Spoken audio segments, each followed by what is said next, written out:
నమస్తే అవధాని ఛానల్ స్వాగతం. నేను చేసిన వీడియో మీకు నచ్చినట్లయితే లైక్ చేయండి, షేర్ చేయండి, సబ్స్క్రైబ్ చేయండి. అట్లాగే బెల్ ఐకాన్ మీద నొక్కితే నేను వీడియో అప్లోడ్ చేసుకుంటే మీకు సమాచారం ఉంటుంది, చూడొచ్చు, కామెంట్ చేయొచ్చు. మీరు ఎప్పుడైనా ఎవరికైనా మద్దతు తెలిపారా? వాళ్ళు ఏ స్థాయిలో ఉండగా చెప్పారు? This makes a lot of difference. ఎందుకంటే చాలామంది హీరోలుగా నిలబడతారు. చాలామంది హీరోలు అయిన తర్వాత వాళ్ళ వెనకాల చేరతారు, ముందు కాదు. Can you identify A person with huge potential?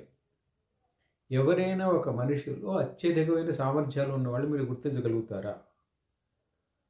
ఏదో ఒక సినిమాలో ఒక డైలాగ్ ఉంది, ఏమనంటే అద్భుతం జరిగిన తర్వాత అందరూ చప్పట్లు కొడతారు, అద్భుతం జరక్క ముందు గుర్తించేవాడే గొప్పవాడు అని.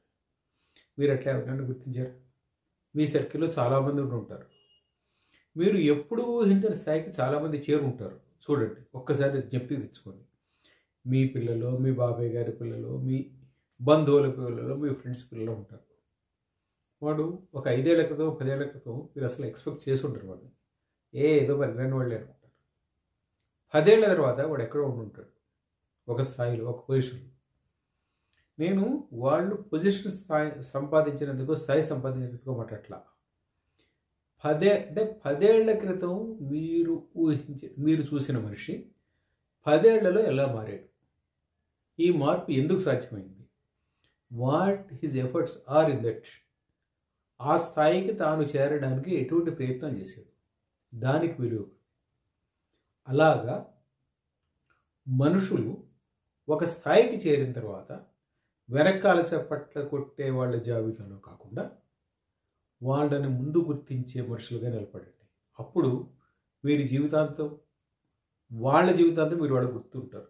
ఎందుకంటే ఇది ఎందుకు చెప్తున్నానంటే, చూడండి, అంటే వాళ్ళు గుర్తుంచుకుంటారా లేదా అనే దానికి వస్తే అది వ్యక్తిని బట్టి ఉంటుంది. అది కూడా చెప్తున్నాను.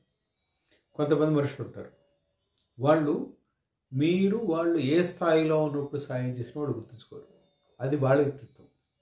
కానీ మీ వ్యక్తిత్వం ఏం కావాలంటే, ఎవరైనా సరే who has a potential to grow, who is trying to make all of his, అటువంటి వాళ్ళని గుర్తించండి. వాళ్ళు ఎదుగుతున్న సమయంలో వాళ్ళకి ఆలంబనగా నిలబడండి. వాళ్ళు మిమ్మల్ని గుర్తించినా గుర్తించకపోయినా, గుర్తిస్తే మంచిది, గుర్తించకపోయినా కూడా మీ ఆలంబన కారణంగా ఒక మనిషి ఎదిగిన తీరు మీకు చాలా బాగా కనిపిస్తుంది. నేను ఇది ఎందుకు చెప్తున్నానంటే, ఒక్కొక్క సందర్భంలో మనం మనుషుల్ని చాలా తేలిగ్గా తీసేస్తాం. నాకు తెలిసి అలా చాలా తేలిగ్గా తీసేసిన సంఘటనలు మన కళ్ళ ముందే చాలా ఉంటాయి.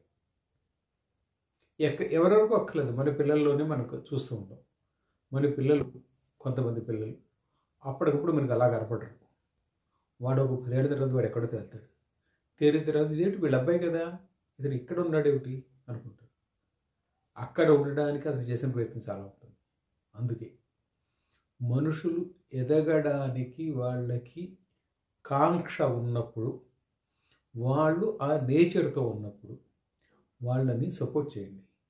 వాళ్ళు ఇంకా బాగా ఎదుగుతారు. అదే అవసరం. అది చెయ్యని సందర్భంలో ఏమవుతుందంటే, వాళ్ళు నిరసించిపోతారు. ఎవరైనా సరే ఒక మనిషికి తన పొటెన్షియల్ని, తన శక్తి సామర్థ్యాలను పూర్తిగా వినియోగించుకునే ప్రయత్నం చేస్తున్నప్పుడు ఆ మనిషికి ఆలంబంగా నిలబడండి. వాళ్ళు హీరో అయిన తర్వాత కాదు వాళ్ళు గుర్తించడం, వాళ్ళు హీరోలు కాకముందు గుర్తించండి. వాళ్ళు హీరోలు అవుతారు. వాళ్ళు హీరోలు అయిన తర్వాత అద్భుతాలు చేస్తారు. అది ఎవరినైనా తీసుకోండి. He may be a small salesmen, he may be a small educationist, who ever it is, మీరు ఎవరినైనా తీసుకోండి. వాళ్ళు ఒక స్థాయి నుంచి చాలా ఉన్నత స్థాయికి ఎదుగుతారు. అయితే అలా ఎదగడానికి వాళ్ళలో చాలా కాంక్ష ఉండాలి. అందుకు చాలా తపనతో పాటు అంత ప్రయత్నము జరగాలి. ఏది జరగకుండా ఫలితాలు రావు కదా. ఇప్పుడు ఎవరి విషయంలోనే ఏది జరగకుండా ఫలితాలు రావు. కానీ ఆ ఫలితాలు రావడానికి కృషి చేస్తున్న వాడికి అప్పుడు మీరు ఆలంబరంగా నిలబడితే వాళ్ళు ఎదుగుతారు. ఆ ఎదుగుదల మీకు సంతృప్తినిస్తుంది, ప్రశాంతతనిస్తుంది. అవధానం.